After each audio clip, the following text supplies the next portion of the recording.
તો અખાડા માર્ગ પર અમૃત સ્નાન શરૂ કરવામાં આવ્યું। નાસભાગના કારણે અમૃત સ્નાન કરવામાં આવ્યું હતું બંધ। 11 વાગ્યાથી અમૃત સ્નાન ફરી શરૂ કરવામાં આવ્યું। અખાડાએ અમૃત સ્નાન રદ કરવાની જાહેરાત કરી હતી। પરિસ્થિતિ નિયંત્રણમાં આવતા અમૃત સ્નાન શરૂ કરાયું છે। ત્રિવેણી સંગમ ખાતે અમૃત સ્નાન શરૂ કરાયું છે।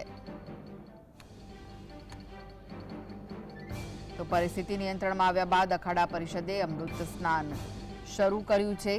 આ પહેલા તેમણે ના પાડી હતી। નાસભાગના કારણે અમૃત સ્નાન બંધ કરવામાં આવ્યું હતું, પરંતુ સીએમ સાથેની વાતચીત બાદ 13 અખાડાઓએ અમૃત સ્નાનનો નિર્ણય કર્યો હતો। દુર્ઘટના બાદ અખાડા પરિષદે અમૃત સ્નાન રદ કરવાની જાહેરાત કરી હતી, પરંતુ સીએમ યોગી આદિત્યનાથ સાથે વાત થયા બાદ 11 વાગ્યે અમૃત સ્નાન શરૂ કર્યું છે। પરિસ્થિતિ સંપૂર્ણ નિયંત્રણમાં આવી ગઈ છે, ત્યારે અખાડાઓ દ્વારા સંગમમાં પવિત્ર અમૃત સ્નાન કરવામાં આવી રહ્યું છે।